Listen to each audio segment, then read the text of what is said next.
అభ్యసనం ఏదైతే ఉంటుందో ఆ అభ్యసనాన్ని ఇది సపోర్ట్ చేయదు.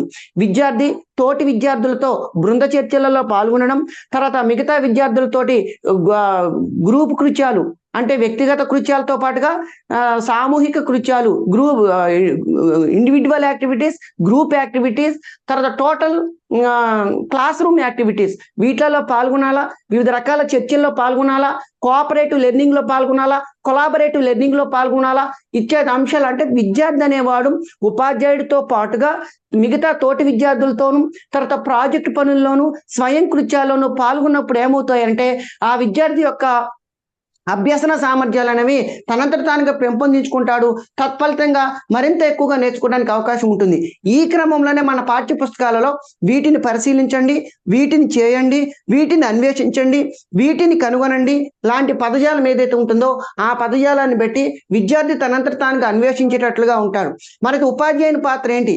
విద్యార్థి ఈ యొక్క ఉపాధ్యాయుడు ఏం చేయాలంటే ఈ కన్స్ట్రక్టివిస్ట్ అప్రోచ్ ప్రకారం లేదా ప్రస్తుతం ఉన్నటువంటి పాఠ్య ప్రణాళిక ప్రకారం విద్యార్థితోటి స్నేహపూర్వకంగా మెలుగుతూ ఆ విద్యార్థికి ఈ యొక్క పాఠ్యాంశం అంటే తను ఏదైతే నేర్చుకోవాలో, పరిశీలించాలో, అన్వేషించాలో, చేయాలో, తర్వాత బృంద కృత్యాల్లో పాల్గొనాలో, మొత్తం తరగతి గది కృత్యాల్లో పాల్గొనాలో అలా పాల్గొనే విధంగా ఉపాధ్యాయుడు విద్యార్థికి సహకరించాలా. ఎట్ ది సేమ్ టైం అలా విద్యార్థి అభ్యసనంలో పాల్గొంటున్నప్పుడే అతనికి తెలియకుండానే అతని యొక్క అభ్యసనాన్ని మదింపు చేయాల్సినటువంటి బాధ్యత ఉపాధ్యాయుడి మీద ఉందని చెప్పి నమ్ముతుంది ప్రస్తుత పాఠ్య ప్రణాళిక. సో ఈ అడాప్ట్ నేచర్ ఏదైతే ఉన్నదో దీని ప్రతి ఉపాధ్యాయుడు గనక అలవర్చుకుంటే తరగతి గదిలో విద్యార్థులందరికీ కూడా సరి అయిన బోధనను అందిస్తారు. ఎట్ ది సేమ్ టైం ఈ పాఠ్యాంశాలు ఏవైతే ఉంటాయో వాటన్నిటినీ కూడా అర్థం చేసుకొని పిల్లలకు సరైన క్రమంలో బోధించడానికి అనుకూలంగా ఉంటుందని చెప్పి నమ్ముతుంది నేషనల్ కరికులం ఫ్రేమ్వర్క్ 2005. దీని ఆధారంగా రూపొందించినటువంటి ఆంధ్రప్రదేశ్ స్టేట్ కరికులం ఫ్రేమ్వర్క్ 2011 నియమాలు. ఓకేనా? దీని ఆధారంగా చేసుకుని మన తెలంగాణలో రచించిన టెక్స్ట్ పుస్తకాలు ఏవైతే ఉంటాయో ఇవన్నీ కూడా ఇప్పుడు నేను చెప్పిన అంశాలు ఏవైతే ఉంటాయో వీటి ప్రాతిపదికగా నిర్మించబడినవని మీరందరూ కూడా అర్థం చేసుకోవాలి మిత్రులారా. ఓకేనా? సో మీకు మొన్న గత ఎగ్జామినేషన్ లో 2022 టెట్లో ఒక బిట్ అడిగారండి. ప్రస్తుత పాఠ్య ప్రణాళిక లేదా కరిక్యులం ఏదైతే ఉందో ఏ దృక్పథం ఆధారంగా నిర్మించబడింది అని అడిగారు ఒకసారి. ఇంకొకసారి బిట్ ఏమడిగారంటే నేషనల్ కరిక్యులం ఫ్రేమ్వర్క్ 2005 ఏ దృక్పథం ఆధారంగా నిర్మించబడింది అని అడిగాడు. కన్స్ట్రక్టివిస్ట్ అప్రోచ్ ఆధారంగా నిర్మించబడింది. కన్స్ట్రక్టివిస్ట్ అప్రోచ్ ఏం నమ్ముతుంది? విద్యార్థి సామర్థ్యాలతో పుడతాడు, ఆ సామర్థ్యాలను పెంపొందించే పని ఉపాధ్యాయుడు చేయాలా. అలా ఉపాధ్యాయుడు చేయాలా, at the same time curriculum కూడా తోడ్పడాలి. కరికులం తోడ్పడాలంటే కరికులంలో ఏ అంశాలు ఉండాలా? విద్యార్థి తనంతట తానుగా అన్వేషించేటట్లుగా ఉండాలా, కృత్యాల్లో పాల్గొనేటట్లుగా ఉండాలా, ప్రాజెక్టులలో పాల్గొనేటట్లుగా ఉండాలా, బృంద కృత్యాల్లో పాల్గొనేటట్లుగా ఉండాలా, విద్యార్థి తనంతట తానుగా నేర్చుకోవాలా. ఇలా నేర్చుకునే క్రమంలో విద్యార్థికి తెలియకుండానే ఉపాధ్యాయుడు విద్యార్థిలో ఉన్నటువంటి లోపాలను పరిగణలోనికి తీసుకోవాలా. అలా విద్యార్థిలో ఉన్నటువంటి లోపాలను తీసుకొని ఆ విద్యార్థి యొక్క సామర్థ్యాలను పెంపొందించే పని ఉపాధ్యాయుడు చేయాలని చెప్తుంది ప్రస్తుత పాఠ్య ప్రణాళిక national curriculum framework 2005, Andhra Pradesh state curriculum framework 2011, ప్రస్తుత తెలంగాణ స్టేట్ కరికులం ఫ్రేమ్వర్క్ కూడా ఇదే అంశాలను నమ్ముతుందని మనందరం కూడా గమనించాలి మిత్రులారా. ఓకేనా? సరే, ఇక ఇప్పుడు మనం ప్రధానంగా ఎందుకు చెప్పాను అని అంటే మనం ఏదైతే మెథడ్స్ ఆఫ్ టీచింగ్ గురించి మాట్లాడేటప్పుడు ఈ కన్స్ట్రక్టివిస్ట్ అప్రోచ్ గురించి ఖచ్చితంగా మాట్లాడాలి. ఎందుకంటే మన ప్రతి పాఠ్యాంశం కూడా ప్రతి అంశం కూడా దీనిలో భాగంగానే ఉన్నాయని మీరందరూ కూడా గమనించండి. ఇక అయితే ఇప్పుడు ప్రస్తుత నేపథ్యానికి వద్దాం. ఇప్పుడు మీరందరూ కూడా ఈ మెథడ్స్ ఆఫ్ టీచింగ్ లో భాగంగా బోధనా పద్ధతులలో భాగంగా మనందరం కూడా కొన్ని ముఖ్యమైన అంశాలు టాపిక్లు ఉన్నాయండి. వాటన్నిటిని కూడా మీరు గమనించండి. ఏంటి ఆ ముఖ్యమైన టాపిక్లు అంటే అందులో మొట్టమొదటిది విలువలు, ఉద్దేశాలు, లక్ష్యాలు, స్పష్టీకరణాలు. అందులో మొట్టమొదటి టాపిక్ ఏంటంటే విలువలు, ఉద్దేశాలు, లక్ష్యాలు, విలువలు, ఉద్దేశాలు, లక్ష్యాలు, స్పష్టీకరణాలు. విలువలు, ఉద్దేశాలు, లక్ష్యాలు, స్పష్టీకరణాలు అనేది మొట్టమొదటి టాపిక్. తర్వాత రెండవది విద్యా ప్రమాణాలు. రెండవది విద్యా ప్రమాణాలు. తర్వాత మూడవది బోధనా పద్ధతులు. ఒకవేళ ఎవరికైనా కనపడకపోతే, బోర్డు కనపడకపోతే నన్ను ఆడియో ఫాలో అయ్యి మీరు రన్నింగ్ నోట్స్ రాసుకుంటే మంచిదని నేను అనుకుంటున్నా. తర్వాత బోధనా పద్ధతులు. తర్వాత నాలుగవది బోధనోపకరణాలు. టీచింగ్ లెర్నింగ్ మెటీరియల్, బోధనోపకరణాలు. తర్వాత ఐదవది పథక రచన. దీనిని ఏమని పిలుస్తారంటే సమర్థవంతమైన బోధనకు ప్రణాళిక. దీనినే సమర్థవంతమైన బోధనకు ప్రణాళిక. సమర్థవంతమైన బోధనకు ప్రణాళిక, దీన్నే సమర్థవంతమైన బోధనకు ప్రణాళిక. తర్వాత ఆరవది విద్యా ప్రణాళిక. ఆరవది విద్యా ప్రణాళిక. ఏడవది మూల్యాంకనము. ఏడవది మూల్యాంకనము. దీనినే మనం ఏమని పిలుస్తారంటే కంటిన్యూస్ కాంప్రహెన్సివ్ ఎవాల్యుయేషన్. దీనినే నిరంతర సమగ్ర మూల్యాంకనము అని కూడా మనం ప్రధానంగా పిలుస్తాం, గమనించాలి. అంటే ఇక్కడ మనకి బోధనా పద్ధతులు ఏవైతే ఉన్నాయో ఈ మెథడ్స్ ఆఫ్ టీచింగ్ లో నువ్వు ఏ సబ్జెక్ట్ అయినా కావచ్చు, లాంగ్వేజెస్ కావచ్చు, లేకపోతే మ్యాథమెటిక్స్ కావచ్చు, లేకపోతే సైన్స్ కావచ్చు, లేకపోతే సోషల్ కావచ్చు, ఏ సబ్జెక్ట్ అయినా సరే మీకు ఈ టాపిక్లు అనేవి మీకు ఇచ్చినటువంటి పెడగాజీ పార్ట్ లేదా మెథడాలజీ పార్ట్ ఏదైతే ఉన్నదో ఈ మెథడాలజీ పార్ట్లో మిమ్మల్ని ఎక్కువగా అడుగుతాడు, గమనించాలి. ఎట్ ది సేమ్ టైం మీరు అందరూ గమనించినట్లయితే సైకాలజీలో కూడా పెడగాజీ ఉంటుంది. ఆ సైకాలజీ పెడగాజీలో కూడా నేషనల్ కరికులం ఫ్రేమ్వర్క్ 2005 ఇప్పుడు దాకా నేను మాట్లాడినటువంటి అంశాలు ఏవైతే ఉంటాయో ఆ అంశాలన్నీ కూడా సైకాలజీ పెడగాజీలో ఉంటాయని మీరు అందరూ గమనించండి మిత్రులారా. ఇక తర్వాత నెక్స్ట్ ఇక్కడ మూల్యాంకనం అనే టాపిక్, ఈ కంటిన్యూస్ కాంప్రహెన్సివ్ ఎవాల్యుయేషన్ నుంచి ఖచ్చితంగా మిమ్మల్ని బిట్లు అడుగుతున్నాడండి. మూల్యాంకనం లేదా కంటిన్యూస్ కాంప్రహెన్సివ్ ఎవాల్యుయేషన్ నుంచి లాంగ్వేజెస్ లో అడుగుతాడు, తర్వాత నెక్స్ట్ సైకాలజీ పెడగాజీలు అడుగుతాడు, తెలుగు పెడగాజీలు అడుగుతాడు, మ్యాథమెటిక్స్ పెడగాజీలు అడుగుతాడు, సైన్స్ పెడగాజీలు అడుగుతాడు, సోషల్ పెడగాజీలు అడుగుతాడు. ఈ ప్రతి టాపిక్ లో కూడా ఇక్కడ మూల్యాంకనం లేదా కంటిన్యూస్ కాంప్రహెన్సివ్ ఎవాల్యుయేషన్ ఏదైతే ఉన్నదో ఈ కంటిన్యూస్ కాంప్రహెన్సివ్ ఎవాల్యుయేషన్ నుంచి ఖచ్చితంగా అడగడం జరుగుతుందని మీరు అందరూ గమనించండి. ఓకేనా?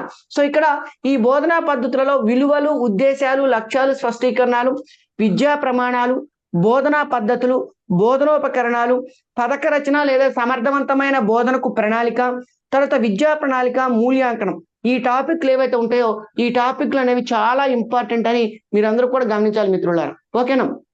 అయితే ఇప్పుడు మరి ఈ బోధనా పద్ధతులలో ఏ టాపిక్ ఎంత వెయిటేజ్ ఉంటుంది, లేదా ఇక్కడ ఇచ్చినటువంటి 7 టాపిక్లలో ఫర్ ఎగ్జాంపుల్ మీరు మ్యాథమెటిక్స్ సైన్స్ అనుకోండి, మ్యాథమెటిక్స్ లో పెడగాజీ నుంచి 6 వస్తాయి. ఇవే టాపిక్ నుంచి సైన్స్ పెడగాజీ నుంచి 6 బిట్లు వస్తాయి. అంటే టోటల్ గా 12 బిట్లు వస్తాయి. అదే మీరు సోషల్ మెథడాలజీ వాళ్ళు అనుకోండి, ఈ 7 టాపిక్ల నుంచి టోటల్ గా 12 మార్కులు వస్తాయి. అదేవిధంగా తెలుగు మెథడాలజీ వాళ్ళు అనుకోండి 12 బిట్లు వస్తాయి. లేకపోతే మ్యాథ్స్, సైన్స్, సోషల్ ఈ ముగ్గురు గురించి నేను ప్రధానంగా మాట్లాడినా. అదేవిధంగా లాంగ్వేజెస్ వాళ్ళకైనా సోషల్ రాయాలి కాబట్టి మెథడాలజీ పార్ట్ నుంచి ఖచ్చితంగా 12 మార్కులు వస్తాయనే విషయాన్ని మీరు అందరూ కూడా గమనించాలి. ఓకేనా? సో మన క్లాసులలో ఆన్గోయింగ్ క్లాసులలో నేనేం చేస్తానంటే ఈ బోధనా పద్ధతులు మెథడ్స్ ఆఫ్ టీచింగ్ ఏదైతే ఉందో ఈ మెథడ్స్ ఆఫ్ టీచింగ్ సంబంధించి ఇక్కడ విలువలు, ఉద్దేశాలు, లక్ష్యాలు, స్పష్టీకరణలు, విద్యా ప్రమాణాలు, బోధనా పద్ధతులు, బోధనోపకరణాలు, వీటన్నిటి గురించి ఒక్కొక్క టాపిక్ గురించి చాలా క్లుప్తంగా మీ అందరికి అర్థమయ్యే విధంగా చెప్తాను అప్ టు టెట్ ఎగ్జామ్ వరకు. ఓకేనా? సో ఇందులో మొట్టమొదటి టాపిక్ ఏంటంటే ఇక్కడ విలువలు, ఉద్దేశాలు, లక్ష్యాలు, స్పష్టీకరణలు ఉంది కదా. ఈ విలువలు, ఉద్దేశాలు, లక్ష్యాలు, స్పష్టీకరణలో మొట్టమొదటి టాపిక్ గురించి నేను ఇప్పుడు కొంత మీ అందరికీ కూడా అందించబోతున్నా. అందులో మొట్టమొదటి ఏంటంటే విలువలు. దీన్నే వాల్యూస్ అని కూడా పిలుస్తారండి. విలువలు ఏదైతే ఉందో విలువలు అనేది దీన్ని ఏమని పిలుస్తారంటే వాల్యూస్ అని మనం ప్రధానంగా పిలుస్తాం. వాల్యూస్, విలువలు. సో మరి ఈ విలువలలో మనం మొట్టమొదటి విలువ అనే దానికి మనం నిర్వచనం చెప్పుకోవాలి. మరి విలువ అంటే ఏంటి అనంటే ఒక అంశం యొక్క యోగ్యతను నిర్ణయించే దానిని విలువ అంటారు. గమనించాలి. ఒక అంశం యొక్క యోగ్యతను నిర్ణయించే దానిని విలువ అని పిలుస్తారు. మరి ఒక అంశానికి యోగ్యత ఎప్పుడు వస్తుంది అని గమనించినట్లయితే ఆ అంశం అనేది మనకి నిత్య జీవితంలో ఉపయోగపడినప్పుడు ఆ అంశానికి యోగ్యత వస్తుంది అని గమనించాలి మిత్రులారా. ఒక అంశానికి యోగ్యత ఎప్పుడు వస్తుందంటే ఏదైతే మనకి నిత్య జీవితంలో ఉపయోగపడుతుందో, దేని వలనైతే మనకి అవసరం ఉంటుందో దానికి విలువ ఉంటుంది అని చెప్తాం. ఫర్ ఎగ్జాంపుల్ మనకి అవసరం లేని దానికి మనం విలువ ఇవ్వం. మనకి ఏదైతే అవసరం ఉంటుందో దానికి విలువ ఇస్తాం, లేదా మనకి ఏదైతే ఉపయోగపడుతుందో దానికి విలువనిస్తాం.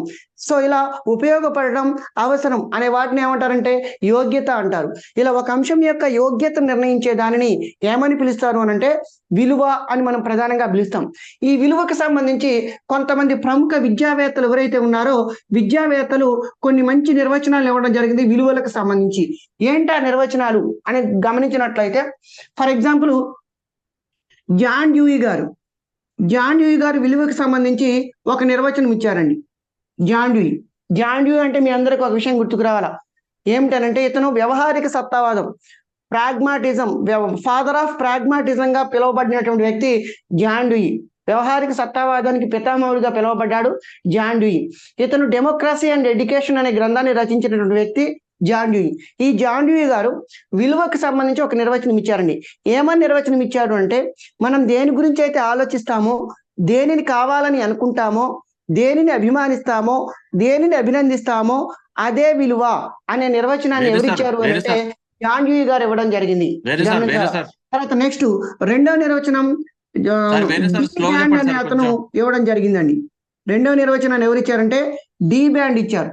డి బ్యాండ్ ఏమని నిర్వచనం ఇచ్చారు అంటే, ఒక అంశం మంచిదని నిర్ణయించుకొని దానికి ప్రాధాన్యతనిచ్చి దానిని పాటించుటయే విలువ. నేను మళ్ళీ ఒకసారి ఈ నిర్వచనాలు ఏవైతే ఉంటాయో ఈ నిర్వచనాల యొక్క అర్థం చెప్తూ మళ్ళీ అసలు విలువకి సంబంధించి మీకు పూర్తి డిస్క్రిప్షన్ ఇస్తా. జాగ్రత్త ఇవన్నీ కాదు, ఫస్ట్ నిర్వచనాలు వినండి. సో డి బ్యాండ్ ఏం చెప్పాడు అని అంటే, ఒక అంశం మంచిదని నిర్ణయించుకొని దానికి ప్రాధాన్యతనిచ్చి దానిని పాటించుటయే విలువ. ఒక అంశం మంచిదని నిర్ణయించుకుంటాం, దానికి ప్రాధాన్యత అంటే ఇంపార్టెన్స్ ఇస్తాం, దాన్ని ఇంప్లిమెంట్ చేస్తాం, దాన్ని పాటిస్తాం. ఇలా పాటించడాన్ని ఏమంటారంటే విలువ అంటారని చెప్పి డి బ్యాండ్ అనే విద్యావేత్త ఇవ్వడం జరిగింది. తర్వాత మూడవది ఏకేసి వట్టావే గారు ఇచ్చారండి. మూడవ నిర్వచనం ఏకేసి వట్టావే గారు ఇచ్చారు. మరి ఏకేసి వట్టావే గారు విలువలకు సంబంధించి ఎటువంటి నిర్వచనం ఇచ్చారు అని గమనించినట్లయితే, ఇతను ఏమని చెప్పాడంటే, మనుషుల యొక్క జీవిత ఆదర్శాలే విలువలు అనే నిర్వచనాన్ని ఏకేసి వట్టావే గారు ఇచ్చారు. మనుషుల యొక్క జీవిత ఆదర్శాలే విలువలు. సో మనందరికీ కూడా ఒక జీవిత ఆదర్శం ఉంటుంది. మనకి ఫర్ ఎగ్జాంపుల్ చిన్నప్పుడు మీరు ఏదో స్కూల్లో చదువుకునేటప్పుడు లేకపోతే కాలేజీ లెవెల్లో ఉన్నప్పుడు I want to become a teacher అని అనుకుంటారు. అలా మీరు టీచర్ కావాలనుకోవటం మీ యొక్క విలువ గమనించాలా. అలా టీచర్ అయిన తర్వాత అదే విలువను మీరు కంటిన్యూ చేస్తున్నారు ఇప్పుడు స్టిల్ నౌ. ఎందుకనంటే ఆ టీచింగ్ ప్రొఫెషన్ లో కూడా దాన్ని కాపాడుకుంటూ మళ్ళీ ఉన్నత స్థానానికి ఎదగాలి అని అంటే ఎప్పటికప్పుడు పురోగతిని సాధించాలంటే దాంట్లో ఉన్న కట్టుబాట్లు, professional code of conduct, ethics వీటన్నిటినీ పాటిస్తూ ఏం చేస్తారంటే మరి సమాజ పరంగా గుర్తింపు పొందే విధంగా మీ ప్రొఫెషనల్ గ్రోత్ కావడానికి చేసే ప్రతి ప్రయత్నం కూడా అది విలువ క్రిందికే వస్తుంది. సో కాబట్టి మీ అందరి ఆదర్శం ఏదైతే ఉంటుందో మనుషుల యొక్క జీవిత ఆదర్శాలే విలువలు అని మనం ప్రధానంగా చెబుతాం. ఒక డిగ్రీ చదివే విద్యార్థి I want to become a collector అని అనుకోండి, అతను నేను కలెక్టర్ కావాలని అనుకున్నాను అనుకోని ఆ దిశగా ప్రయత్నం చేసే క్రమంలో అతను చేసే ప్రతి పనికి కూడా ఏం చేస్తారంటే విలువనిస్తాడు. సో కాబట్టి మనకి ఉండేటటువంటి జీవిత ఆదర్శాలు ఏవైతే ఉంటాయో ఆ జీవిత ఆదర్శాలన్నింటినీ కూడా మనం ఏమంటారంటే విలువలు అని పిలుస్తారు అని చెప్పి ఎవరు చెప్పారంటే ఏకేసి వట్టావే గారు చెప్పారు. ఇక తర్వాత నెక్స్ట్ ఐన్స్టీన్ గారు కూడా ఒక నిర్వచనం ఇచ్చారండి విలువలకు సంబంధించి. ఇతను ఏమని నిర్వచనం ఇచ్చారంటే, ఓటమి ఎరుగని వ్యక్తి కన్నా విలువలకు ప్రాధాన్యతనిచ్చే వ్యక్తి మిన్న అనే నిర్వచనాన్ని ఇచ్చారండి. ఓటమి ఎరుగని వ్యక్తి కన్నా విలువలకు ప్రాధాన్యతనిచ్చే వ్యక్తి మిన్న అనే నిర్వచనాన్ని ఐన్స్టీన్ గారు ఇవ్వడం జరిగింది, గమనించాలి. ఇక తర్వాత కన్నింగ్హామ్ అనే అతను, మీరు కన్నింగ్హామ్ పేరు వింటే మీకు ఒక నిర్వచనం గుర్తుకు రావాలి. కన్నింగ్హామ్ అనే అతను విద్యా ప్రణాళికకు సంబంధించి ఒక అద్భుతమైన నిర్వచనం ఇచ్చారండి. ఇది ఎగ్జామ్ లో ముఖ్యంగా టెట్ ఎగ్జామ్ లో తర్వాత డిఎస్సి ఎగ్జామ్ లో ఎక్కువ సార్లు అడిగాడు కన్నింగ్హామ్ నిర్వచనం. తన కళా కేంద్రంలో తన ఆశయాలకు అనుగుణంగా తనదైన సామాగ్రిని తీర్చిదిద్దుకోవడానికి ఒక కళాకారుడిలా ఉపయోగించుకునే సాధనాన్ని విద్యా ప్రణాళిక లేదా కరిక్యులం అంటారు అనే నిర్వచనాన్ని ఎవరిచ్చారంటే కన్నింగ్హామ్. కళా కేంద్రము, కళాకారుడు, కన్నింగ్హామ్, కరిక్యులానికి డెఫినేషన్ ఇచ్చాడు కన్నింగ్హామ్. కళాకారులా పోల్చాడు ఉపాధ్యాయుడు. కళా కేంద్రంలో తనదైన సామాగ్రి అంటే విద్యార్థులను తీర్చిదిద్దుకోవడానికి ఒక కళాకారులా ఒక సాధనంగా ఉపయోగపడేదే కరిక్యులం అని చెప్పాడు కన్నింగ్హామ్. ఓకేనండి. అంటే తన కళా కేంద్రంలో తన ఆశయాలకు అనుగుణంగా తనదైన సామాగ్రిని తీర్చిదిద్దుకోవడానికి ఒక కళాకారుడిలా ఉపయోగించుకునే సాధనమే విద్యా ప్రణాళిక అని చెప్పి ఇది ఫేమస్ డెఫినేషన్, ఎగ్జామినేషన్ అడుగుతున్నాడు, గమనించాలా. ఈ కన్నింగ్హామ్ ఈ యొక్క విలువలకు సంబంధించి ఒక మంచి నిర్వచనాన్ని ఇవ్వడం జరిగింది. ఏమని నిర్వచనం ఇచ్చాడు కన్నింగ్హామ్ అని అంటే, ఇక్కడ విద్యా లక్ష్యాలే విద్యా విలువలు అనే నిర్వచనాన్ని ఇచ్చాడండి. మనకున్నటువంటి ఎడ్యుకేషనల్ ఆబ్జెక్టివ్స్ ఏవైతే ఉంటాయో విద్యా లక్ష్యాలే విద్యా విలువలు అని ప్రధానంగా నిర్వచించడం జరిగింది. ఇప్పుడు ఫర్ ఎగ్జాంపుల్ ఇందాక నేషనల్ కరికులం ఫ్రేమ్వర్క్ 2005 ఉందండి.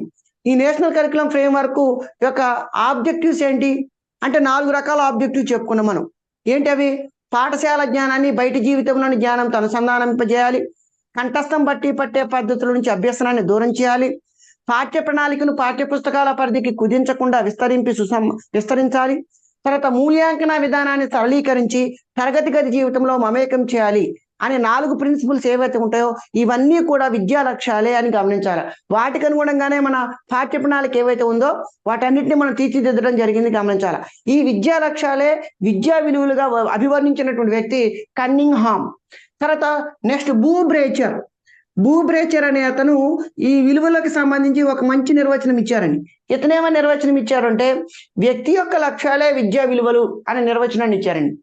ఇతను విద్యా లక్ష్యాల విద్యా విలువలు అనే నిర్వచనాన్ని కన్నింగ్హామ్ ఇస్తే వ్యక్తి యొక్క లక్ష్యాలే విద్యా విలువలు, వ్యక్తి యొక్క లక్ష్యాలే విద్యా విలువలు అనే నిర్వచనాన్ని ఎవరు ఇచ్చారంటే బూబ్రేచర్ ఇవ్వడం జరిగింది. గమనించాలి మిత్రులారా. ఓకేనా? సో కాబట్టి ఇక్కడ 6 రకాల నిర్వచనాలు ఏంటి? జాన్ డ్యూయి, డీబెండ్, ఏకేసి వట్టావే, కన్నింగ్హామ్, బూబ్రేచర్ ఈ నిర్వచనాలు ఏవైతే ఉంటాయో తర్వాత ఐన్స్టీన్ ఈ 6 రకాల నిర్వచనాల నుంచి మనం ఏం గమనించవచ్చు అని నన్ను గమనించినట్లయితే జాన్ డ్యూయి ఏం చెప్పాడు? మనం దేని గురించి అయితే ఆలోచిస్తామో, దేనిని కావాలని అనుకుంటామో, దేనిని అభిమానిస్తామో, దేనిని అభినందిస్తామో అదే విలువ అనే నిర్వచనాన్ని జాన్ డ్యూయి చెప్పారు. ఇక డీబెండ్ గారు ఏం చెప్పారు? ఒక అంశం మంచిదని నిర్ణయించుకొని దానికి ప్రాధాన్యతనిచ్చి దానిని పాటించుటయే విలువ అని చెప్పి డీబెండ్ గారు చెప్పడం జరిగింది. తర్వాత ఏకేసి వట్టావే గారు ఏం నిర్వచనం ఇచ్చారు? మనుషుల యొక్క జీవిత ఆదర్శాలే విలువలు అని చెప్పి ఈ ఏకేసి వట్టావే గారు చెప్పారు. ఐన్స్టీన్ గారు ఏం చెప్పారు? ఓటమి ఎరుగని వ్యక్తి కన్నా విలువలకు ప్రాధాన్యతనిచ్చే వ్యక్తి మీద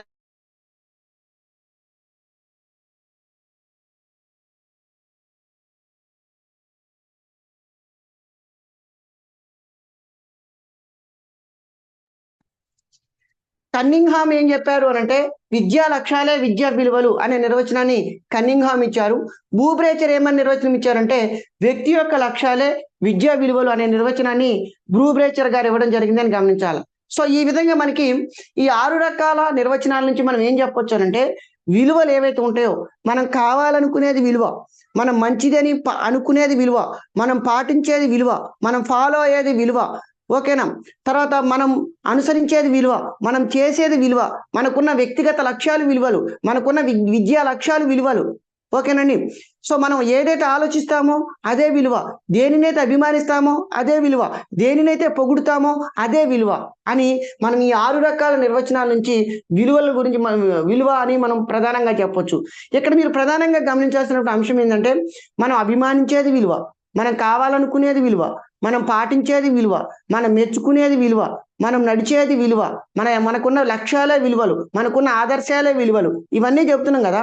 మనం నచ్చేది, మనం మెచ్చుతున్నాం, మన ఆదర్శాలు ఇవన్నీ మనం మాట్లాడుతున్నాము అంటే అర్థం ఏంటంటే ఇవన్నీ మనం నచ్చటమైన, మనం మెచ్చటమైన, మనం చేయడమైన, మనం పాటించడమైన, మన ఆదర్శమైన, మన వ్యక్తిగత లక్ష్యమైన ఇవన్నీ ఎక్కడి నుంచి జనిస్తాయి అని అంటే హృదయం నుంచి జనిస్తాయి అని మీరు అందరూ కూడా గమనించాలి మిత్రులారా. హృదయం నుంచి జనిస్తాయి.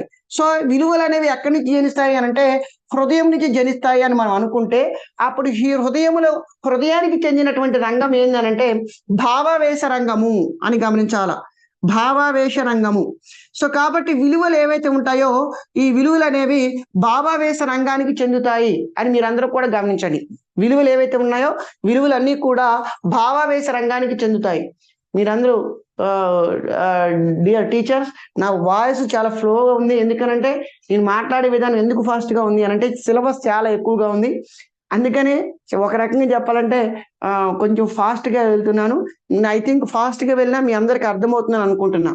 ఎందుకంటే నా భాష స్పష్టంగా ఉంటుంది, క్లారిటీగా ఉంటుంది. ఓకేనా? సరే, ఇక్కడ ఈ విలువలు ఏవైతే ఉంటాయో విలువలు అనేవి హృదయానికి చెందుతాయి. హృదయానికి చెందినటువంటి రంగము భావావేశ రంగము. కాబట్టి విలువలు భావావేశ రంగానికి చెందుతాయి అని మీరందరూ కూడా గమనించాలి మిత్రులారా. సో మిమ్మల్ని ఎగ్జామినేషన్ లో అడుగుతాడండి. ఏమని అడుగుతాడు? ఈ క్రింది వానిలో భావావేశ రంగానికి చెందినవి విలువలు, ఉద్దేశాలు, లక్ష్యాలు, స్పష్టీకరణలు అంటే విలువలు గమనించాలి. అయితే ఇప్పటిదాకా మరి సార్ మీరు జనరల్ గా విలువ అంటే ఏంటో చెప్పారు, మన మెథడాలజీ పార్ట్ లో అసలు ఈ విలువలు ఎందుకు పెట్టారు అనేది ప్రధానమైన డౌట్ ఇక్కడ గమనించాలి మీరు. సో విలువలు అనేవి జనరల్ గా నేను ఇప్పుడు మాట్లాడింది ఏంటి, అసలు విలువ అంటే ఏంటి, విలువలకు సంబంధించి వివిధ రకాల విద్యావేత్తలు ఏ విధమైనటువంటి నిర్వచనాలు ఇచ్చారో నేను ప్రధానంగా చెప్పడం జరిగింది. ఓకేనా? మరి అయితే ఇక్కడ మీరు గమనించాల్సిన అంశం ఏంటంటే ఈ విలువలకు సంబంధించి మన సబ్జెక్టు పరంగా, పెడగాజీ పరంగా, లేదా మీరు బోధిస్తున్నారు, ఒక మ్యాథమెటిక్స్ బోధిస్తున్నారు, లేదా బయోసైన్స్ బోధిస్తున్నారు, ఫిజికల్ సైన్స్ బోధిస్తున్నారు, లేకపోతే సోషల్ స్టడీస్ బోధిస్తున్నారు, ఓకేనా అనుకుందాం, లేదా లాంగ్వేజెస్ బోధిస్తున్నారు. మరి వీళ్ళు బోధించేటప్పుడు మరి ఈ విలువలను ఎందుకు పెట్టారు, వాల్యూస్ని ఎందుకు పెట్టారు అని మనం ప్రధానంగా గమనించినట్లయితే ఇక్కడ ఒక్కొక్క సబ్జెక్ట్ ఏదైతే ఉందో ఒక్కొక్క సబ్జెక్టు విద్యార్థులలో కొన్ని శక్తి సామర్థ్యాలను పెంపొందించే సామర్థ్యం కలిగి ఉంటుంది. ఫర్ ఎగ్జాంపుల్ గణితం ఉందండి, ఒక్కొక్క సబ్జెక్టు గణితం కానీ లేకపోతే సైన్స్ అంటే ఇక్కడ ఫిజికల్ సైన్స్, బయో సైన్స్ అనుకోండి, తర్వాత సాంఘిక శాస్త్రం, ఇట్లా రకరకాల సాంఘిక శాస్త్రం, తర్వాత లాంగ్వేజెస్ ఉన్నాయండి, లాంగ్వేజెస్ అంటే తెలుగు, ఇంగ్లీష్, ఇట్లా లాంగ్వేజెస్ ఉన్నాయండి, తెలుగు, ఇంగ్లీష్ ఇట్లా లాంగ్వేజెస్ ఉన్నాయండి. సో ఇట్లా చాలా రకాల సబ్జెక్టులు ఉన్నాయండి. మరి ప్రతి ఒక్క సబ్జెక్టు విద్యార్థులలో కొన్ని సామర్థ్యాలను పెంపొందిస్తుంది, కొన్ని శక్తి సామర్థ్యాలను పెంపొందిస్తుంది. గణితము విద్యార్థులలో కొన్ని శక్తి సామర్థ్యాలను పెంపొందిస్తుంది, సైన్స్ విద్యార్థులలో కొన్ని శక్తి సామర్థ్యాలను పెంపొందిస్తుంది, తర్వాత సాంఘిక శాస్త్రం విద్యార్థులలో కొన్ని శక్తి సామర్థ్యాలను పెంపొందిస్తుంది, తెలుగు విద్యార్థులలో కొన్ని శక్తి సామర్థ్యాలను పెంపొందిస్తుంది, ఇంగ్లీషు విద్యార్థులలో కొన్ని శక్తి సామర్థ్యాలను పెంపొందిస్తుంది. అంటే ఇట్లా గణితం కానీ, సైన్స్ కానీ, సాంఘిక శాస్త్రం కానీ, తెలుగు కానీ, ఇంగ్లీష్ కానీ విద్యార్థులలో కొన్ని శక్తి సామర్థ్యాలను పెంపొందిస్తాయి. అసలు ఇంతకీ గణితం ఏమేమి శక్తి సామర్థ్యాలను పెంపొందిస్తుందో చూద్దాం. గణితం అనేది విద్యార్థులలో తార్కిక ఆలోచనను, హేతువాద దృక్పథాన్ని పెంపొందిస్తుంది. గమనించాలి, గణితం ద్వారా విద్యార్థులలో ప్రధానంగా పెంపొందించే లక్షణాలు ఏంటి? తార్కిక ఆలోచన, హేతువాద దృక్పథము, క్రమబద్ధమైన ఆలోచన, పరిశుభ్రత, ఖచ్చితత్వము, వేగము లాంటి లక్షణాలు ఏవైతే ఉంటాయో ఇవన్నీ కూడా గణితం ద్వారా విద్యార్థులలో పెంపొందించబడే లక్షణాలు. ఇక తర్వాత విజ్ఞాన శాస్త్రము, సైన్స్ ఏదైతే ఉందో సైన్స్ ద్వారా కూడా విద్యార్థులలో కొన్ని మంచి లక్షణాలు పెంపొందించబడతాయి. ఏ మంచి లక్షణాలు పెంపొందించబడతాయి? విద్యార్థులలో శాస్త్రీయ దృక్పథము, హేతువాద దృక్పథము, శాస్త్రీయ వైఖరి, శాస్త్రీయ దృక్పథము, పరిశీలించే నైపుణ్యము, ప్రయోగాలు చేసే సామర్థ్యము, ప్రక్రియ నైపుణ్యాలు లాంటి అంశాలు ఏవైతే ఉంటాయో ఇవన్నీ కూడా సైన్స్ ద్వారా విద్యార్థులలో పెంపొందించబడతాయి. తర్వాత నెక్స్ట్ సాంఘిక శాస్త్రం ద్వారా విద్యార్థులలో పెంపొందించబడే మంచి లక్షణాలు ఏంటి? నైతికత, విలువలు, సమాజ కట్టుబాట్లు, ఆచారాలు, వ్యవహారాలు, సాంప్రదాయ పద్ధతులు, తర్వాత సమాజము, తర్వాత ప్రజాస్వామ్య పద్ధతులు, సామ్యవాద పద్ధతులు, తర్వాత వ్యవస్థ, సంస్థ, ప్రభుత్వాల యొక్క నిర్వహణ, ఆర్థిక అంశాలు, భౌగోళిక పరిస్థితులు ఇత్యాది అంశాలలో సాంఘిక శాస్త్రం ఏదైతే ఉందో సాంఘిక శాస్త్రం అనేది విద్యార్థులలో శక్తి సామర్థ్యాలను పెంపొందించడానికి ఉపయోగపడుతుంది. తర్వాత నెక్స్ట్ లాంగ్వేజెస్ ఏవైతే ఉంటాయో లాంగ్వేజెస్ ద్వారా విద్యార్థులలో పెంపొందించబడే శక్తి సామర్థ్యాలు ఏంటి అని గమనించినట్లయితే విద్యార్థులలో పదజాలం అంటే ముఖ్యంగా లాంగ్వేజెస్ ద్వారా పెంపొందించబడేది ఆలోచన శక్తిని పెంపొందించడం, తమ ఆలోచన శక్తిని తన చుట్టూ ఉన్నటువంటి పరిసరాలకి అర్థమయ్యే విధంగా కన్వర్ట్ చేసుకోవడం, ఎట్ ది సేమ్ టైం యొక్క ఉచ్చారణ, స్పష్టమైనటువంటి ఉచ్చారణ, ధారాళత, ఓకేనా, ఇవన్నీ కూడా లాంగ్వేజెస్ ద్వారా పెంపొందించబడే మంచి లక్షణాలు. అంటే ఇక్కడ మనకి ప్రతి సబ్జెక్టు కూడా విద్యార్థులలో ఏవో కొన్ని మంచి శక్తి సామర్థ్యాలను పెంపొందించే లక్షణం ఉంది.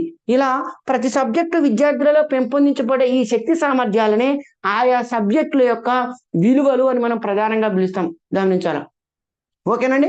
అంటే ఇప్పుడు ప్రతి సబ్జెక్టు ఏవో కొన్ని శక్తి సామర్థ్యాలు, అంటే ఫర్ ఎగ్జాంపుల్ గణితాన్ని అభ్యసించాడు అనుకోండి, గణితాన్ని అభ్యసించడం ద్వారా విద్యార్థుల్లో కొన్ని శక్తి సామర్థ్యాలు పెంపొందించబడతాయి, సైన్స్ ద్వారా కొన్ని శక్తి సామర్థ్యాలు పెంపొందించబడతాయి, సాంఘిక శాస్త్రం ద్వారా కొన్ని శక్తి సామర్థ్యాలు పెంపొందించబడతాయి, తెలుగు, ఇంగ్లీషు లాంగ్వేజెస్ ద్వారా శక్తి సామర్థ్యాలు పెంపొందించబడతాయి. ఇలా ప్రతి సబ్జెక్ట్ ని అధ్యయనం చేయడం ద్వారా, నేర్చుకోవడం ద్వారా విద్యార్థులలో కొన్ని శక్తి సామర్థ్యాలని పెంపొందించబడతాయి. అలా పెంపొందించేటట్లు ఆ సబ్జెక్ట్ యొక్క రూపకల్పన అనేది జరుగుతుంది, పాఠ్య ప్రణాళిక రూపకల్పన జరుగుతుంది. ఇలా పాఠ్య ప్రణాళిక రూపకర్తలు విద్యార్థులలో ఆయా సబ్జెక్టుల ద్వారా పెంపొందించడానికి తయారు చేసినటువంటి యొక్క శక్తి సామర్థ్యాలనే ఆ సబ్జెక్టు యొక్క విలువలు అంటారు. గమనించాలి. అందుకనే మనకి ఈ యొక్క మెథడ్స్ ఆఫ్ టీచింగ్ లో లేదా బోధనా పద్ధతుల శాస్త్రం లేదా పెడగాజీలో ఏం చేశారంటే విలువలు అనే టాపిక్ కి సంబంధించి అత్యంత ప్రాధాన్యత ఉంది. ఎగ్జామినేషన్ ఒక బిట్ అడుగుతున్నాడు. ఓకేనా మిత్రులారా? సరే, ఈ యొక్క విలువల గురించి మనం మాట్లాడుతున్నాం కాబట్టి ఈ విలువలు ఏవైతే ఉంటాయో ఈ విలువలకు సంబంధించి వర్గీకరణ ఉందండి. ఏంటి ఆ వర్గీకరణ అంటే Breslich, Black Forest, Breslich, Black Forest, Scarling, Munnik. Breslich, Black Forest, Scarling, Munnik. Breslich, Black Forest, Scarling, Munnik. Hello, నేను మళ్ళీ కాల్ చేస్తా sir. Problem sir. Hello sir, కొంచెం ప్రాబ్లం ఉన్నా సార్, అలాగే చేశాను. మళ్ళీ చేస్తా. సో విలువల యొక్క వర్గీకరణ మనం ప్రధానంగా గమనించినట్లయితే విలువల వర్గీకరణ, ఈ విలువల వర్గీకరణకు సంబంధించి ప్రధానంగా 4 విద్యావేత్తలు మనం ఇక్కడ చూస్తామండి. బ్రెస్లిచ్, బ్లాక్ ఫారెస్ట్, స్కార్లింగ్, మున్నిక్. ఈ 4 రకాల వ్యక్తులు విలువలను వర్గీకరించారు. ఎట్లా? ఇతను బ్రెస్లిచ్ విలువలను 6 రకాలుగా, బ్లాక్ ఫారెస్ట్ 3 రకాలుగా, స్కార్లింగ్ 4 రకాలుగా, అదేవిధంగా మున్నిక్ 4 రకాలుగా వర్గీకరించాడండి. ఓకేనా? సో మొత్తం 17 రకాల విలువలు ఉంటాయి ఇక్కడ. సో అయితే ఇక్కడ బ్రెస్లిచ్ వర్గీకరించిన విలువల్ని మనం సూఫా అని గుర్తుపెట్టుకుంటాం. సూఫా. తర్వాత బ్లాక్ ఫారెస్ట్ వర్గీకరణని మనం ఐకాన్ ఏ అని గుర్తుపెట్టుకుంటాం. స్కార్లింగ్ వర్గీకరణని ఐకాన్ ఏఏ అని గుర్తుపెట్టుకుంటాం. మున్నిక్ వర్గీకరణని సిడిపియు అని గుర్తుపెట్టుకుంటాం. ఇక్కడ విలువల వర్గీకరణ, క్లాసిఫికేషన్ ఆఫ్ వాల్యూస్ ఏవైతే ఉంటాయో దీన్ని మనం 4 విద్యావేత్తలు బ్రెస్లిచ్, బ్లాక్ ఫారెస్ట్, స్కార్లింగ్, మున్నిక్ 4 కూడా వర్గీకరించడం జరిగింది.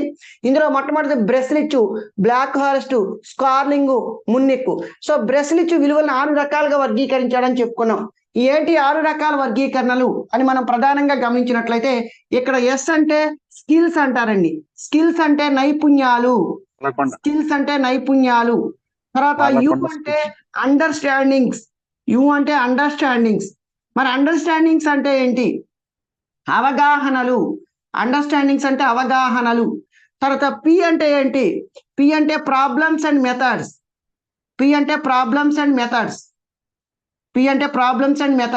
అంటే సమస్యలు మరియు పద్ధతులు. ప్రాబ్లమ్స్ అండ్ మెథడ్స్, సమస్యలు మరియు పద్ధతులు. తర్వాత హెచ్ అంటే ఏంటి? హ్యాబిట్స్ అంటే అలవాట్లు. తర్వాత ఏ అంటే యాటిట్యూడ్స్ అంటే వైఖరులు లేదా దృక్పథాలు. తర్వాత ఏ అంటే అప్రిసియేషన్స్ అంటే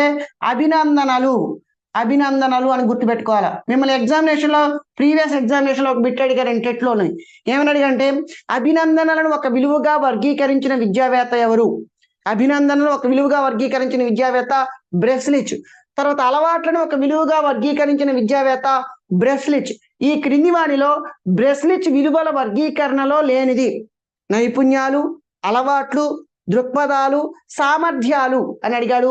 లేనిది అంటే ఉన్నాయంటో తెలియాలి కాబట్టి ఇక్కడ బ్రెస్లిచ్ వర్గీకరణలో 6 రకాల విలువలు ఉన్నాయి. వాటన్నిటిని కూడా మనం గమనించాలి మిత్రులారా.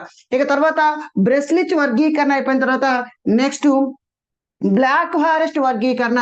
మనం బ్లాక్ ఫారెస్ట్ వర్గీకరణలో మనం ప్రధానంగా 3 రకాల విలువలు ఉన్నాయని చెప్పుకున్నాం మిత్రులారా. ఏంటా 3 రకాల విలువలు అని అంటే అందులో 3 కూడా ఐకాన్ ఏ అని చెప్పుకున్నాం. ఐకాన్ అంటే ఐ అంటే ఇన్ఫర్మేషన్. ఇన్ఫర్మేషన్ అంటే సమాచారము. కాన్ అంటే కాన్సెప్ట్స్ అంటే భావనలు.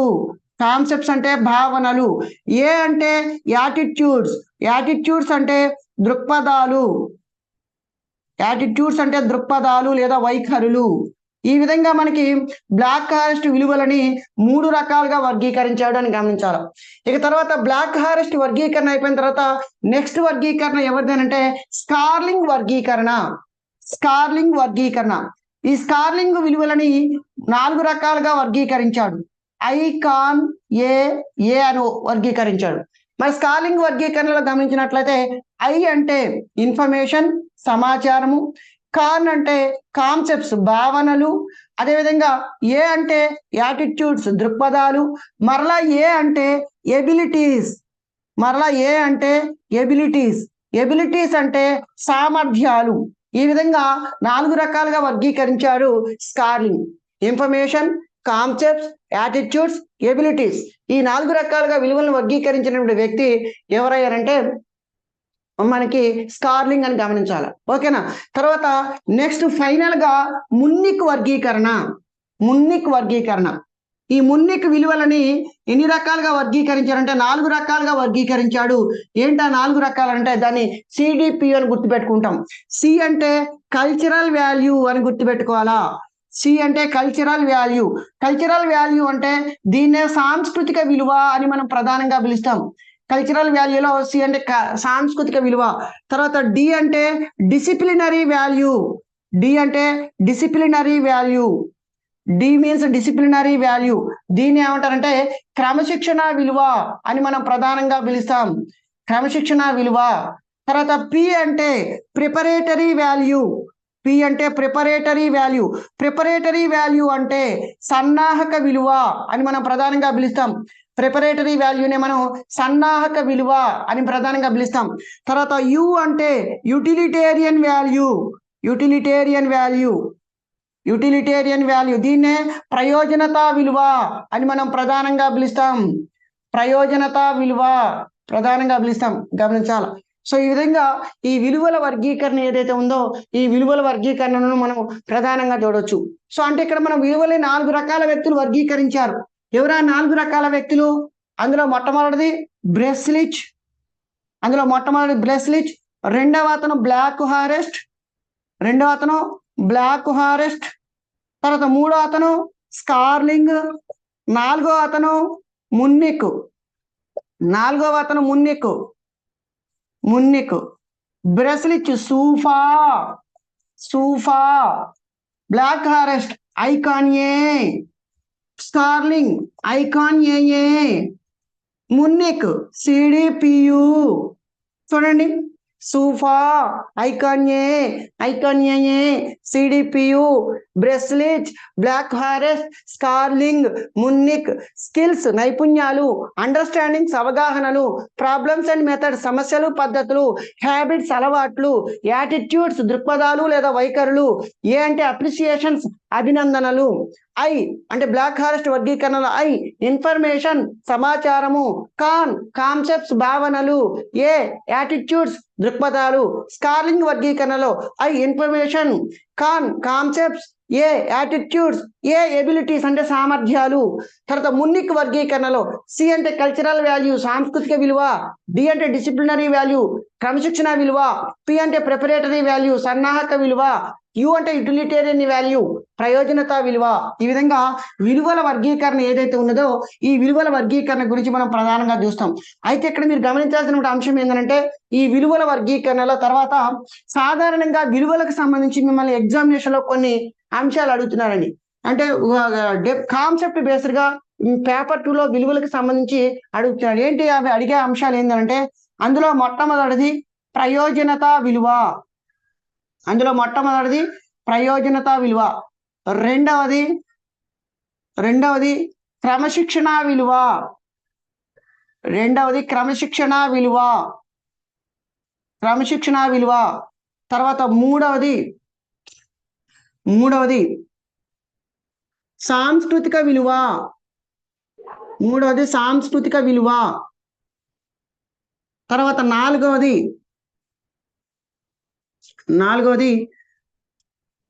సమాచార విలువ. నాలుగవది సన్నాహక విలువ. సన్నాహక విలువ. ఐదవది సమాచార విలువ. సమాచార విలువ. దీన్నే వృత్తాంత విలువ. వృత్తాంత విలువ అని పిలుస్తారు.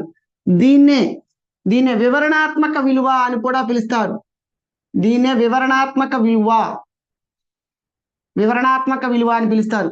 తర్వాత ఆరవది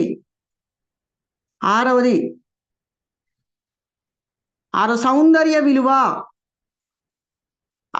సౌందర్య విలువ. తర్వాత ఏడవది బౌద్ధిక విలువ. బౌద్ధిక విలువ. తర్వాత ఎనిమిదవది విరామ సమయ సద్వినియోగ విలువ. విరామ సమయ సద్వినియోగ విలువ. విరామ సమయ సద్వినియోగ విలువ. తర్వాత తొమ్మిదవది నైతిక విలువ. 9వది నైతిక విలువ. ఈ విలువలు ఏవైతే ఉంటాయో ఇవి కాన్సెప్ట్ బేస్డ్ అడుగుతున్నారండి మిమ్మల్ని ఎగ్జామినేషన్ లో. మీకు ఈ విలువలు ముఖ్యంగా మ్యాథమెటిక్స్, సైన్స్, సోషల్ ఈ సబ్జెక్టులు వాళ్ళు ఎవరైతే ఉన్నారో వీళ్ళందరూ గమనించి లాంగ్వేజెస్ లో కూడా వీటి గురించి అడుగుతున్నారు. అందరినీ కవర్ చేస్తున్నాను నేను. ఓకేనా? సో కాబట్టి ఇక్కడ ప్రయోజనత విలువ, క్రమశిక్షణ విలువ, సాంస్కృతిక విలువ, సన్నాహక విలువ, సమాచార విలువ, సౌందర్య విలువ, బౌద్ధిక విలువ, విరామ సమయ సద్వినియోగ విలువ, నైతిక విలువ, ఈ వీటి యొక్క కాన్సెప్ట్ ఏవైతే ఉందో కాన్సెప్ట్ మిమ్మల్ని ఎగ్జామినేషన్ అడుగుతున్నాడు, గమనించండి. ఓకేనా? సో ఇందులో మొట్టమొదటిది ప్రయోజనత విలువ. మరి ప్రయోజనత విలువనే ఇంగ్లీష్ లో ఏమంటారంటే యుటిలిటేరియన్ వాల్యూ అని అంటారు. దీన్నే తెలుగులో ఉపయోగిత విలువ, దీన్ని ఉదర పోషణ విలువ అని కూడా మనం ప్రధానంగా పిలుస్తాం. ప్రయోజనత విలువనే యుటిలిటేరియన్ వాల్యూ, ఉపయోగిత విలువ, ప్రయోజనత విలువ అని మనం ప్రధానంగా పిలుస్తాం. గమనించాలి మిత్రులారా. ఓకేనా? సరే, మరి ఇంతకీ ప్రయోజనత విలువ అంటే ఏమిటి అంటే మీరు విషయం ద్వారా పొందిన అంటే ఏదైనా ఒక సబ్జెక్టు ద్వారా పొందిన జ్ఞానాన్ని విద్యార్థి లేదా విద్యార్థులు ఒక సబ్జెక్టు ద్వారా పొందినటువంటి జ్ఞానాన్ని నూతన పరిస్థితులలో లేదా కొత్త పరిస్థితులలో ఉపయోగించుకోవడాన్ని ఏమంటారంటే ప్రయోజనత విలువ అంటారు. ఫర్ ఎగ్జాంపుల్, గణితం ద్వారా పొందిన జ్ఞానాన్ని నిత్య జీవితంలో ఉపయోగించుకోవడం, విజ్ఞాన శాస్త్రం ద్వారా పొందిన జ్ఞానం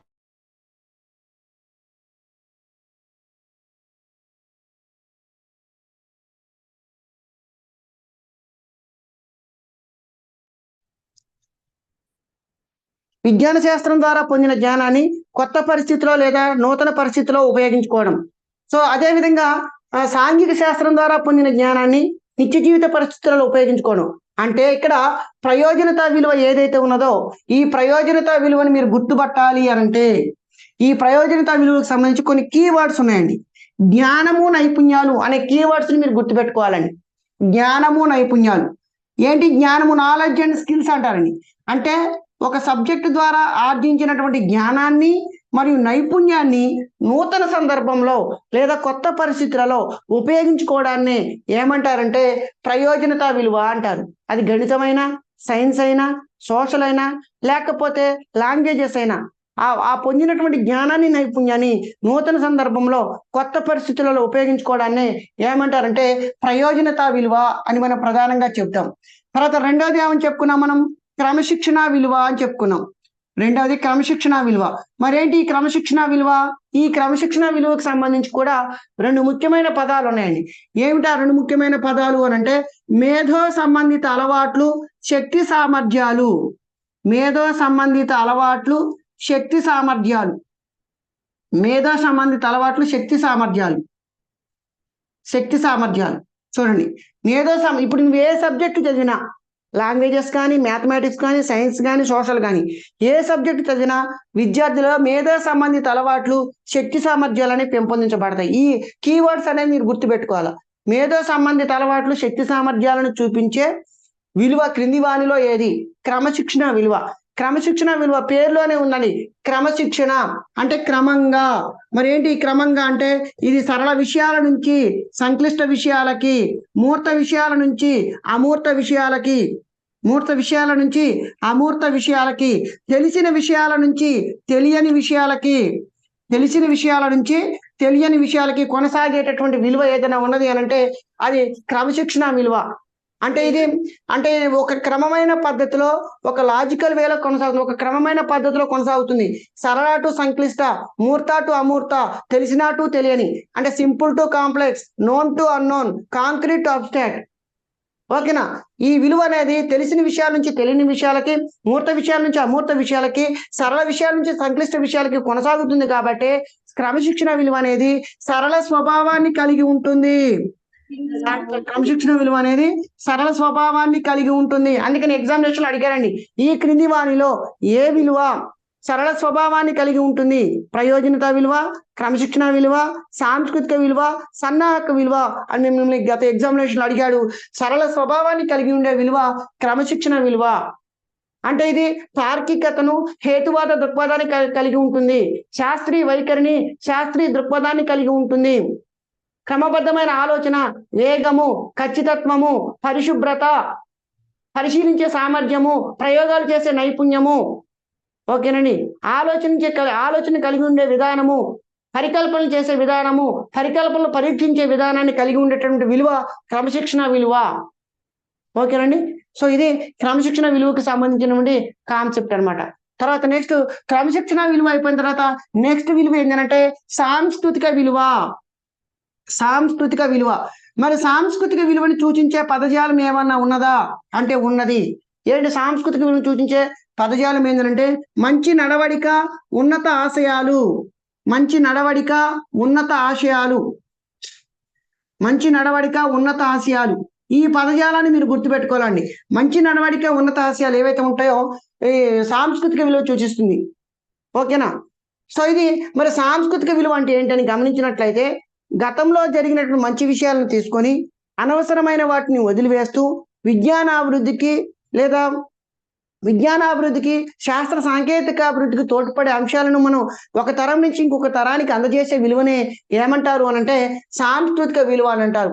అంటే సాంస్కృతిక విలువ ద్వారా విద్యార్థులలో మంచి నడవడిక, ఉన్నత ఆశయాలు, తర్వాత సరి అయిన జ్ఞానము, సరికాని జ్ఞానాన్ని వదిలివేయటము మొదలైన అంశాలు, లక్షణాలు ఏవైతే ఉంటాయో వీటన్నిటిని కూడా విద్యార్థులలో పెంపొందించబడుతుంది సాంస్కృతిక విలువ ద్వారా. స్మిత్ అనే విద్యావేత్త మా ఆధునిక మానవుని కార్యకలాపాలైన వర్తకము, వాణిజ్యము మొదలైన వాటన్నిటినీ కూడా సాంస్కృతిక విలువ ద్వారా వివరించవచ్చునని చెప్పి స్మిత్ అనే విద్యావేత్త వివరించడం జరిగింది. గమనించాలి మిత్రులారా. ఓకేనండి. సో ఈ విధంగా మంచి నడవడిక, ఉన్నత ఆశయాలు ఏవైతే ఉంటాయో ఈ మంచి నడవడిక, ఉన్నత ఆశయాలన్నీ కూడా సాంస్కృతిక విలువ ద్వారా విద్యార్థులలో పెంపొందించబడతాయి అని మీరందరూ కూడా గమనించాలి. తర్వాత 4వది సన్నాహక విలువ. సన్నాహక విలువ, దీన్నే సంసిద్ధత విలువ అని కూడా పిలుస్తారండి. సన్నాహక విలువకే సంసిద్ధత విలువ అనే పేరుందండి. సన్నాహక విలువకే సంసిద్ధత విలువ అనే పేరుంది. ఈ సంసిద్ధత విలువ లేదా సన్నాహక విలువ అనేది ఒక నియమం మీద ఆధారపడింది. ఏమిటా నియమం అనంటే థార్న్డైక్ ప్రతిపాదించిన ప్రధాన అభ్యాస నియమం అయినటువంటి సంసిద్ధత నియమంపై ఆధారపడి ఉన్నది. సంసిద్ధత నియమంపై ఆధారపడి ఉంది. ఓకేనండి. ఈ యొక్క సన్నాహక విలువ లేదా సంసిద్ధత విలువ అనేది థార్న్డైక్ ప్రతిపాదించిన సంసిద్ధత నియమం ఏదైతే ఉన్నదో సంసిద్ధత నియమంపై ఆధారపడి ఉందని మీరందరూ కూడా గమనించాలి మిత్రులారా. సో కాబట్టి ఇక్కడ ప్రిపరేటరీ వాల్యూ అంటే సంసిద్ధత నియమం ఏం చెప్తుంది థార్న్డైక్ అంటే గుర్రాన్ని నీటి వద్దకు తీసుకువెళ్తాం కానీ నీటిని తాగించలేమని చెబుతుంది థార్న్డైక్ ప్రతిపాదించినటువంటి సంసిద్ధత నియమం. అదేవిధంగా విద్యార్థికి నేర్చుకోవడానికి సిద్ధంగా ఉన్నప్పుడు మాత్రమే నేర్పుతాము, సిద్ధంగా లేకపోతే నేర్పలేము. మరి పిల్లవాడు ఎప్పుడు సిద్ధంగా ఉండడు, అప్పుడు ఏం చేయాలా? ఆ విద్యార్థిని సంసిద్ధం చేయాలా. గుర్రం ఎప్పుడు నీటి దగ్గరికి పోదు, మరి ఎప్పుడు పోతుంది? గుర్రానికి దాహం వేసినప్పుడు వెళ్తుంది. మరి గుర్రానికి దాహం అయ్యేటట్టు చేయాలంటే ఏం చేయాలా? అదే గుర్రాన్ని ఆ నీటి మడుగు చుట్టూ ఒక 100 రౌండ్లు కొట్టిస్తే ఆటోమేటిక్గా ఆ గుర్రం ఏం చేస్తుందంటే మడుగులో ఉన్న నీటిని తాగుతుంది. అవునా? అట్నే పిల్లవాడికి కూడా అవసరాన్ని ఏర్పరచాలా, నీడ్ ఏర్పరచాలా, లక్ష్యాన్ని ఏర్పరచాలా. అప్పుడు అవసరము, నీడు, లక్ష్యము, గమ్యము ఇవన్నీ ఉన్నప్పుడు ఆటోమేటిక్గా విద్యార్థి అనేవాడు నేర్చుకుంటాడు. మీరు కూడా టెట్ అనే ఎగ్జామ్ ఉంది కాబట్టి బాగా చదువుతున్నారు, ఇప్పుడు నేర్చుకున్నారు, కొత్త విషయాలు నేర్చుకుంటున్నారు. ఓకేనండి. సో కాబట్టి ఇక్కడ మీరందరూ గమనించాల్సిన అంశం ఏంటంటే ఇక్కడ మనకి ఏదైతే అంశం ఉందో మనం నేర్చుకునేటువంటి అంశాలు ఏవైతే ఉంటాయో అవసరం ఉన్నప్పుడు మాత్రం దాన్ని నేర్చుకుంటాం. ఇట్లా అవసరమయ్యేటట్టు అవసరాన్ని ఏర్పరిచే విలువనే సన్నాహక విలువ అంటారు. అందుకనే ప్రాథమిక స్థాయి అంశాలు ప్రాథమికోన్నత స్థాయికి పునాదిగా ఉంటాయి. ప్రాథమికోన్నత స్థాయి అంశాలు ఉన్నత పాఠశాల అంశాలకు పునాదిగా ఉంటాయి. ఉన్నత పాఠశాల అంశాలు కళాశాల స్థాయికి పునాదిగా ఉంటాయి. ఏ సబ్జెక్ట్ అయినా కానీ ఇలా ఉండేటట్లు ఒక ప్రాతిపదికను ఏర్పరిచేటట్టు చేసే విలువనే సన్నాహక విలువ అని మనం ప్రధానంగా పిలుస్తాం, గమనించాలి. ఇక తర్వాత 5వది సౌందర్య విలువ. 5వది సమాచార విలువ. ఈ సమాచార విలువనే మనం ఏమని పిలుస్తాం? వృత్తాంత విలువ అని పిలుస్తాం. సమాచార విలువనే వృత్తాంత విలువ అని పిలుస్తాం. దీనినే వివరణాత్మక విలువ అని కూడా పిలుస్తారు. వివరణాత్మక విలువ అని పిలుస్తారు. మరేంటి సమాచార విలువ అంటే ఏంటి అంటే మనం పొందినటువంటి సమాచారాన్ని మనదైన భాషలో అర్థమయ్యేటట్లు చెప్పే విలువనే, ఆ అర్థమయ్యేటట్టు చేసే విలువనే సమాచార విలువ అంటారు. అంటే ఇప్పుడు గణితంలోనైతే సమాచార విలువ, నేను వృత్తాంత విలువ, గణితంలోనైనా సైన్స్లోనైనా లాంగ్వేజెస్లోనైనా మీరు సమాచార విలువ అంటే ఏంటి అంటే గణితంలో మనం ఏదైనా ఇప్పుడు ఫర్ ఎగ్జాంపుల్ జనాభా లెక్కలు ఉందండి. ఈ జనాభా లెక్కల్ని మనం గణిత పరిభాషలో మనం అర్థమయ్యేటట్లు చేస్తాం. ఇలా గణితానికి మనం సేకరించిన సమాచారాన్ని అర్థమయ్యే భాషలో మనకి అర్థమయ్యేటట్లు స్టాటిస్టిక్స్ ద్వారా చెప్పే ఈ సామర్థ్యాన్ని గణితం యొక్క సమాచార విలువ అంటారు. దీని వృత్తాంత విలువ, వృత్తం అంటే దాని యొక్క నేపథ్యం మొత్తం చెప్తుంది గణితం. ఓకేనా? దీన్నే వివరణాత్మక విలువ అని కూడా అంటారు. ఇప్పుడు సైన్స్ ఉందండి, సైన్స్ లో కానీ సోషల్లో కానీ లేకపోతే లాంగ్వేజెస్ లో కానీ ఏదైనా ఒక సమాచారాన్ని మా కనుగొన్న సిద్ధాంతాన్ని కానీ లేకపోతే ప్రయోగాన్ని కానీ పరిశీలనలకు కానీ వివరణాత్మకంగా తెలియజేస్తాం. భాష ద్వారా వివరణాత్మకంగా తెలియజేస్తాం. ఇలా వివరణాత్మకంగా తెలియజేస్తున్నాం కాబట్టి దీనిని వివరణాత్మక విలువ అని కూడా ప్రధానంగా పిలుస్తాం. ఓకేనండి. తర్వాత 6వది సౌందర్య విలువ. దీని ఈస్థెటిక్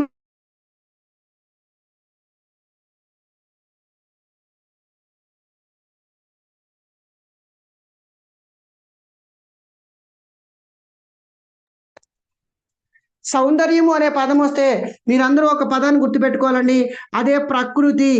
సౌందర్యం అనే పదం కనుక మీకు వినపడితే ఆ పదం ఏ పదాన్ని సూచిస్తుందంటే ప్రకృతి అని మీరు గమనించాలి మిత్రులారా. ప్రకృతి అనే పదాన్ని సూచిస్తుందని గమనించాలి. ఓకేనా? సో ఇక్కడ సౌందర్యము అంటే ప్రకృతిలో ఉన్న రసజ్ఞతను, రసానుభూతిని, ఓకేనా, లేదా ఒక భాషలో ఉన్నటువంటి రసజ్ఞతను, రసానుభూతిని, ఒక కవితలో ఉన్నటువంటి రసజ్ఞతను, రసానుభూతిని అనుభవించేటట్లు చేయడానికి ఉపయోగపడే విలువనే, తోడ్పడే విలువనే ఏమని పిలుస్తారు అంటే సౌందర్య విలువ అని పిలుస్తారు. గణితంలో అయితే గణితం అనేది సౌందర్య ప్రకృతిలో ఉన్నటువంటి అందాన్ని, సౌందర్యాన్ని అధ్యయనం చేయడానికి ఉపయోగపడుతుంది గణితము. విజ్ఞాన శాస్త్రము ప్రకృతిలో ఉన్నటువంటి వివిధ రకాల సౌందర్యాన్ని, రమణీయతను అర్థం చేసుకోవడానికి ఉపయోగపడుతుంది. సాంఘిక శాస్త్రంలో వాగులు, వంకలు, జలపాతాలు, కోటలు, భవనాలు వీటన్నిటి ద్వారా రసానుభూతిని, రసజ్ఞతను పొందడానికి ఉపయోగపడుతుంది సౌందర్య విలువ. లాంగ్వేజెస్ లో ఏదైనా ఒక కవిత కానీ, ఒక పద్యం కానీ, ఒక అంశం కానీ అందులో ఉన్నటువంటి రసానుభూతిని అనుభవించేటట్లు చేస్తుంది సౌందర్య విలువ. ఇది సౌందర్య విలువ. ప్రకృతి అనే పదం కనపడితే ఏ సబ్జెక్ట్ అయినా అది సౌందర్య విలువ అని గుర్తుపెట్టుడు. క్వశ్చన్ లో ప్రకృతి కనపడి అది ఏ విలువను సూచిస్తుంది అని అంటే, ఓకేనా, ప్రకృతిలో ఉన్న రసానుభూతిని, రసజ్ఞతను అనుభవించేటట్టు చూచే విలువ క్రింది వానిలో ఏది అని అంటే అది సౌందర్య విలువ అని మీరు అందరూ కూడా అర్థం చేసుకోవాలా. ఓకేనా? తర్వాత నెక్స్ట్ 7వది సౌందర్య విలువ అయిపోయిన తర్వాత బౌద్ధిక విలువ. బౌద్ధిక విలువ దీన్ని ఇంటలెక్చువల్ వాల్యూ అని పిలుస్తారండి. బౌద్ధిక విలువనే ఇంటలెక్చువల్ వాల్యూ అని అంటారు. అంటే ఈ ఇంటలెక్చువల్ వాల్యూ ఏం చేస్తుంది అని అంటే, ఇక్కడ ఈ బౌద్ధిక విలువ కనపడినప్పుడు మీరు గుర్తుపెట్టుకోవాల్సినటువంటి ఒక అంశం ఏంటంటే సత్యము అనే పదాన్ని మీరు అందరూ కూడా గుర్తుపెట్టుకోవాలా ఇంటలెక్చువల్ వాల్యూలో. మరి ఏం చెప్తుంది సత్యం అనే పదం? ఏం చెప్తుంది అంటే విద్యార్థి తమ తెలివితేటల ద్వారా లేదా ఒక శాస్త్ర అన్వేషణలో సత్యాన్ని అన్వేషించడం కోసం, ఇక్కడ చూడండి, సత్యం, శాస్త్ర అధ్యయనం ద్వారా సత్యాన్వేషణ చేసే క్రమంలో బుద్ధి కుశలతను, తెలివితేటలను పెంపొందించుకునేటట్లు చూచే విలువనే బౌద్ధిక విలువ అని పిలుస్తారు. ఓకేనా? శాస్త్ర అధ్యయనం ద్వారా సత్యాన్వేషణ చేస్తూ తమ తెలివితేటలను, బుద్ధి కుశలతను పెంపొందించుకోవడానికి తోడ్పడే విలువనే ఏమని పిలుస్తారు అని అంటే బౌద్ధిక విలువ అని పిలుస్తారు. గమనించాలి మిత్రులారా, ఇది బౌద్ధిక విలువ. తర్వాత నెక్స్ట్ బౌద్ధిక విలువ అయిపోయిన తర్వాత మనం చూడాల్సిన విలువ ఏంటంటే తర్వాత నైతిక విలువ. నైతిక విలువ. మరి నైతిక విలువ ఏంటి? నైతిక విలువను ప్రధానంగా గమనించినట్లయితే సత్యం, అసత్యం, ధర్మం, అధర్మం, సత్యం, అసత్యం, సత్యం, అసత్యం, ధర్మం, అధర్మం, న్యాయం, అన్యాయం, నిజం, అబద్ధం మొదలైన అంశాలు ఏవైతే ఉంటాయో వీటి మధ్య విచక్షణను తెలియజేసే విలువని ఏమంటారంటే నైతిక విలువ అంటారు. అది గణితం ద్వారా, లాంగ్వేజెస్ ద్వారా, విజ్ఞాన శాస్త్రం ద్వారా, సాంఘిక శాస్త్రం ద్వారా ఈ నైతిక విలువలను పెంపొందించడానికి అవకాశం ఉంది. గమనించాలి. అంటే చట్టానికి లోబడి ఉండడం, సమాజ నియమాలకు కట్టుబడి ఉండడం, పన్నులను సకాలంలో చెల్లించడం, తర్వాత రాజ్యాంగానికి కట్టుబడి ఉండడం మొదలైనవన్నీ కూడా నైతిక విలువను సూచిస్తాయి. పాఠశాలలో అవినీతి నిర్మూలన దినోత్సవం జరపడం ద్వారా విద్యార్థులలో పెంపొందించబడే విలువ నైతిక విలువ. పన్నులను సకాలంలో చెల్లించడం ద్వారా విద్యార్థులలో పెంపొందించబడే విలువ నైతిక విలువ. ఓకేనండి. సో కాబట్టి ఇట్లా నైతికత అనే అంశాలు, నైతికత మీరు కొంచెం దీని గురించి ఆలోచిస్తే మీరు ఈ నైతిక విలువను ఈజీగా గుర్తుపట్టడానికి అవకాశం ఉంది. ఇక చివరిగా 9వది ఏంటంటే విరామ సమయ సద్వినియోగ విలువ. విరామ సమయ సద్వినియోగ విలువ. మరేంటండి విరామ సమయ సద్వినియోగ విలువ? యూజ్ ఆఫ్ లేజర్ టైం అని నన్ను లేజర్ టైం వాల్యూ అంటారు. ఏంటి ఈ విరామ సమయ సద్వినియోగ విలువ అంటే ఏంటి అని మనం ప్రధానంగా గమనించినట్లయితే, విద్యార్థులు తమ విరామ సమయాన్ని విషయ సంబంధిత ఆలోచనలతో గడిపేటట్లు చూచే విలువనే విరామ సమయ సద్వినియోగ విలువ అని మనం ప్రధానంగా చెబుతాం. మరి విరామ సమయం అంటే విద్యార్థులు తమ విరామ సమయాన్ని సద్వినియోగం చేసుకోవాలంటే వాళ్ళకి ఏమి ఇవ్వాలా?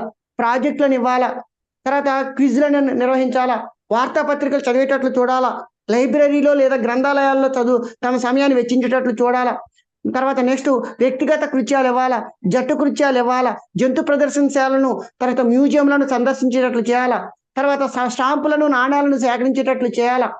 ఓకేనా? పార్కులకు, మ్యూజియంలకు, తర్వాత నర్సరీలను, తోటలను సందర్శించి ఏర్పాటు చేయాలా. ఇత్యాది కృత్యాల ద్వారా విద్యార్థులు తమ విరామ సమయాన్ని సద్వినియోగం చేసుకునేటట్లు చేస్తే దాన్ని ఏమంటారంటే ఆ సబ్జెక్టు ద్వారా పెంపొందించబడే విలువ విరామ సమయ సద్వినియోగ విలువ. విద్యార్థులకు ప్రాజెక్టులను ఇవ్వడం, జంతు ప్రదర్శనశాలను సందర్శింప చేయడం ద్వారా విద్యార్థులలో పెంపొందించబడే విలువ విరామ సమయ సద్వినియోగ విలువ. స్టాంపుల సేకరణ, నాణాల సేకరణ చేయడం ద్వారా విద్యార్థులలో పెంపొందించబడే విలువ విరామ సమయ సద్వినియోగ విలువ. ఓకేనా? సో ఈ విధంగా ఇక్కడ నేను మాట్లాడిన అంశాలు 9 రకాల విలువలు ఏవైతే ఉంటాయి, ఇది కాన్సెప్ట్ బేస్డ్. ఇప్పుడు నేను మాట్లాడిని ఇవన్నీ మీరు కొంచెం నేను ఇచ్చిన ఒక ఐడియాని ఆధారంగా చేసుకొని ఎగ్జామినేషన్ వారు కనుక బిట్లు ఇస్తే మీరు పెట్టారని నేను ఆశిస్తున్నా. ఏంటా 9 రకాల విలువలు? ప్రయోజనత విలువ, క్రమశిక్షణ విలువ, సాంస్కృతిక విలువ, సన్నాహక విలువ లేదా సంసిద్ధత విలువ, సమాచార విలువ, సౌందర్య విలువ, బౌద్ధిక విలువ, తర్వాత నైతిక విలువ, విరామ సమయ సద్వినియోగ విలువ. ఓకేనా? సో ఐ థింక్ మీ అందరికీ కూడా ఈ వాల్యూస్ అనే కాన్సెప్ట్ మీకు అందరికీ అర్థమైందని నేను అనుకుంటున్నా. ఇక నెక్స్ట్ రిమైనింగ్ అంశాలు ఏవైతే ఉంటాయో వాటన్నిటిని కూడా నెక్స్ట్ క్లాస్ లో మనం చూద్దాం. థ్యాంక్ యూ అనండి.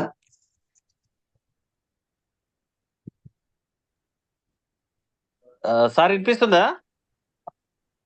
సార్ వినిపిస్తుందా? వేణు సార్. సార్ వినిపించదు సార్, సార్ వినపడదు. అవునవును, అది ఫోన్ మ్యూట్ లో అదే చేయండి. ఫోన్ చేస్తాను నేను. Hello sir. Thank you very much sir. Venu Balkonda sir. Actual గా సార్ మా ఎంఈడి ఫ్రెండ్స్ తో క్లాస్మేట్ గా ఉన్నాడు. దాదాపు 5 years పిహెచ్డి చేశాడు సారు. 5 years ఓన్లీ ఒక టాపిక్ మీదే. మంచి నాలెడ్జ్ ఉన్న పర్సన్. ఎనీహౌ సార్కి మళ్ళీ ఒకసారి మనము ధన్యవాదాలు చెప్పాలి. ఎందుకంటే చాలా బిజీ షెడ్యూల్లో కూడా మనకు క్లాసెస్ చెప్పడానికి, అది ఉచిత సర్వీస్ లో చెప్పడానికి కూడా సిద్ధంగా ఉన్నందుకు సార్కు మన తరపు నుంచి ధన్యవాదాలు. మళ్ళీ తదుపరి క్లాసు సార్ టైమింగ్ ఇస్తా అన్నాడు. ఆల్టర్నేట్ గా 3 days, వారంలో 3 days చెప్తా అని చెప్పాడు మన ఎగ్జామ్ వరకు. ఓకే సార్, అందరికీ thank you very much. Thank you.